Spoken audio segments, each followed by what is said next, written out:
Hi guys. Another story from Miss K.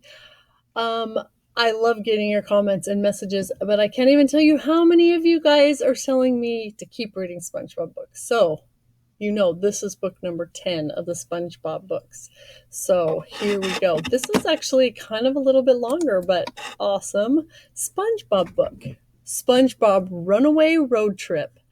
It's a 4.4 accelerated reading level story. And pretty cute.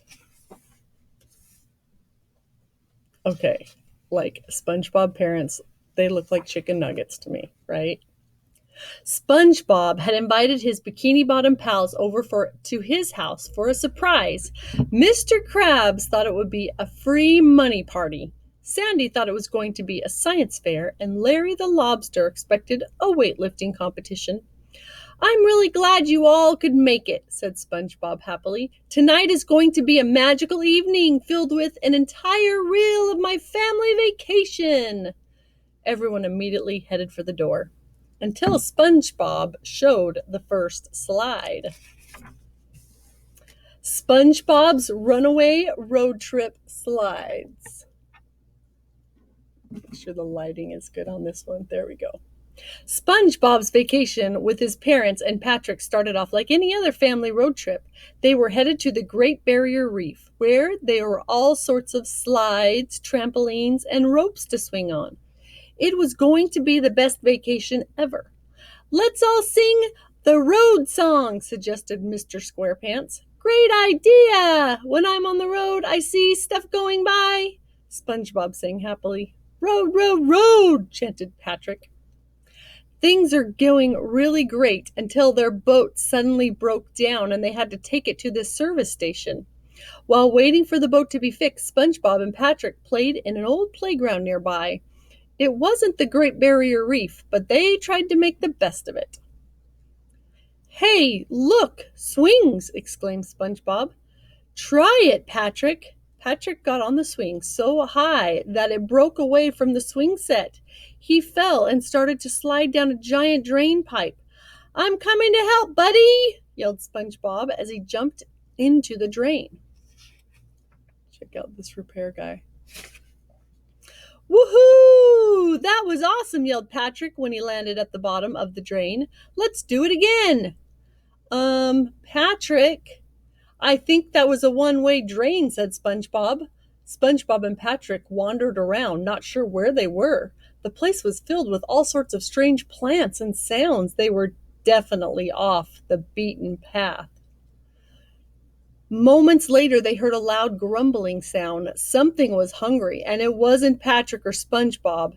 It had to be a huge monster. SpongeBob and Patrick ran as fast as they could and soon came to a cliff with a steep drop. They had to choose between jumping or being eaten alive, so they jumped. After what seemed like a very long fall, they landed on something bouncy and springy. "Patrick, we did it," said SpongeBob as they bounced along. "We're not going to be eaten," cheered Patrick. Look at them bouncing along. "Put her here, pal," said SpongeBob, as he did a happy little dance with his eyes closed. When SpongeBob opened his eyes, he couldn't believe what he saw. Standing behind Patrick was a gigantic fruit fly. "What? Is it time to scream again?" Patrick asked a stunned SpongeBob. Quickly, SpongeBob and Patrick swung on some vines to get away from the fruit fly. They got away just in time. "Patrick, this vacation is a disaster," cried SpongeBob. Patrick thought for a moment. "I don't think it's a disaster," he said happily. "We did everything we dreamed of doing at the Great Barrier Reef. We went down a huge drain pipe, like a slide, bounced around on trampolines, then swung on some vines, which are kind of like ropes." "You're right," exclaimed SpongeBob. "This vacation had it all." Mr. Crab takes a vacation. Who's ready for some excitement? Then hold on to your coin purses. Here are my vacation slides. Mr. Crab's vacation started when he invited SpongeBob to join him and Pearl on a tour of the Bikini Bottom Mint, where all the money in Bikini Bottom is made. "Have you ever seen anything more beautiful in your life?" asked Mr. Krabs when they arrived. "Daddy, this is not a vacation," said Pearl angrily. "I wanted to go to Mega Mall World or the Teenage Boy Museum. I'm not going in there." And she stomped off. "Guess it's just you and me, laddie," said Mr. Krabs, told SpongeBob. "Me, you, and all that money." "Hello, I will be your tour guide today," said Bill, the tour guide.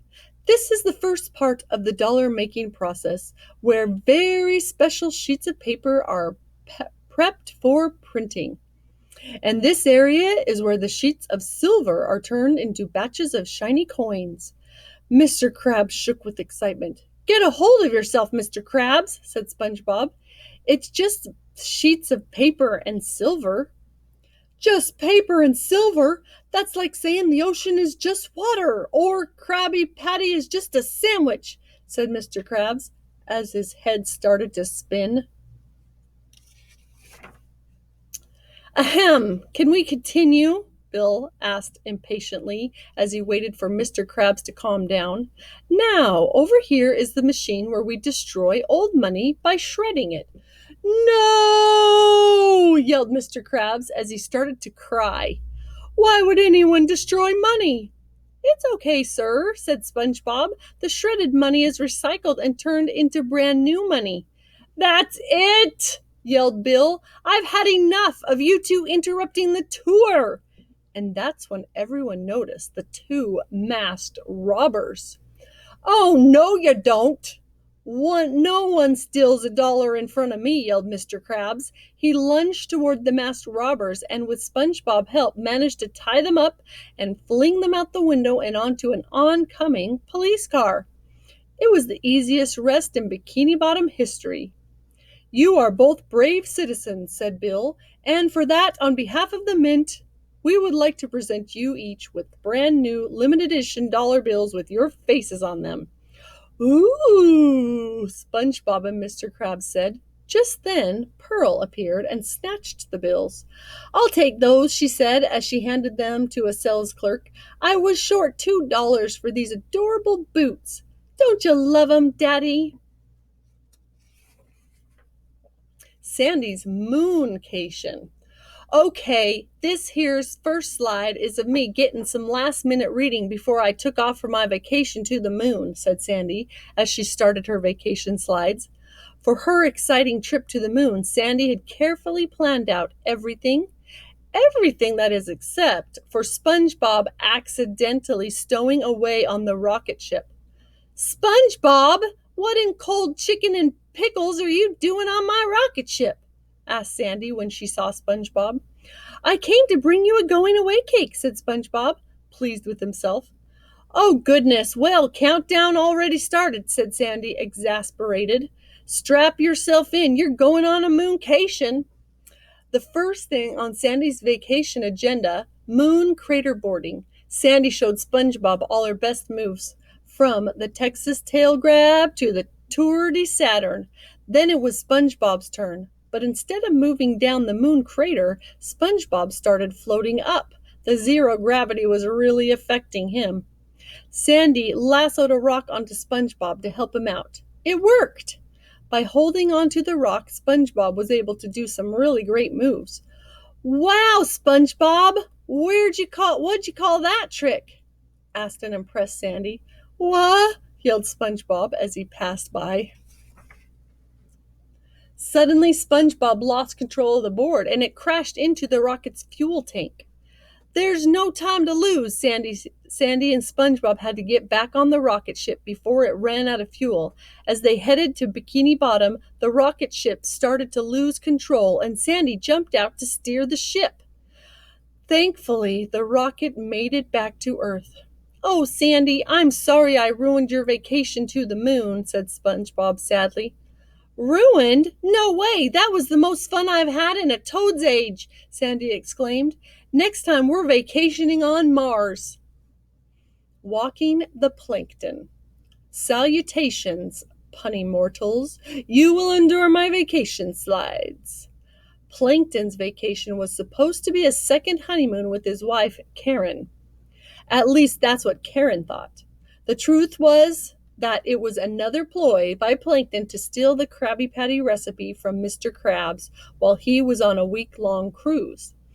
"Oh, Plankton, this second honeymoon is going to be so great," exclaimed Karen.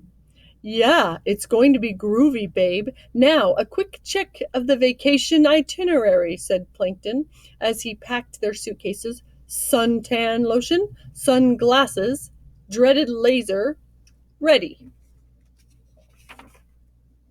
On the luxury cruise, Karen and Plankton were soaking up the sun and relaxing.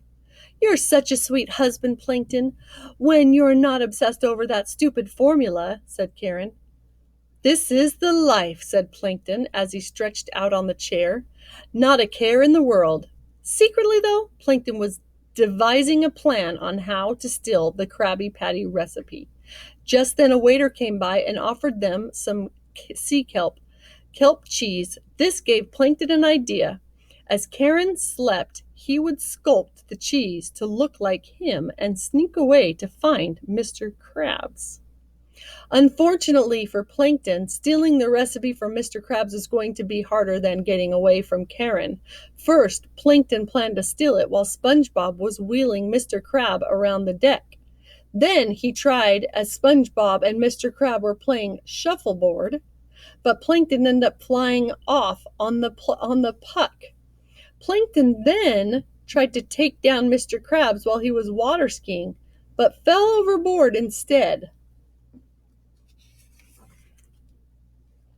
Finally, Plankton's big chance came when Mr. Krabs decided to sell Krabby Patties on deck. Dressed in a disguise, Plankton ordered one Krabby Patty and quickly ran off right into Karen. "I knew you were up to something," yelled Karen angrily. "I can't believe you tried to fool me into thinking that this was a second honeymoon." "Karen, honey, let me explain," pleaded Plankton as he tried to get away. "Please don't turn on your dreaded laser. I'm sorry." Patrick's staycation. Sometimes the best vacations are the ones where you don't have to go anywhere or do anything, which is exactly what Patrick wanted to do. It was going to be the best staycation ever, and Spongebob was going to help. To kick things off, Spongebob transformed Patrick's house to look like a resort. "Welcome to Star Rock Inn, sir," said Spongebob, disguising as a desk clerk. "Here is the key to your room, and please do not hesitate to let us know if there is anything we can do to make your stay more comfortable." Thanks," said Patrick, a little confused. Before long, Patrick got the hang of this asking for things from the resort first. He wanted his room rearranged. Then he asked that a diving board be added to the pool. Finally, he wanted a fancy meal, and Spongebob was only too happy to deliver. Spongebob took out his grill and tries to impress Patrick with his fine culinary skills. But he got so carried away that he forgot about the Krabby Patty on the grill, and it burned. "Wow, you are smokin'," said Patrick as he pointed to all the smoke behind Spongebob. "Aw, it was nothing," said Spongebob, embarrassed. After giving Patrick a massage at the spa, Spongebob finally headed home to rest. It had been a tiring day helping Patrick relax. As he lay in bed, Spongebob suddenly heard snoring. "Patrick, what are you doing here?" asked Spongebob. "Oh, the resort next door is too crowded," replied Patrick, "so I found this place. It's quiet and peaceful. Good night, Spongebob." As the last slide flashed on the screen, everyone stood up to leave. It had been a long night, a very long night, but apparently not for Spongebob. "Now, who wants to see our vacation from our vacation?" he asked eagerly. Greetings from Bikini Bottom. The end.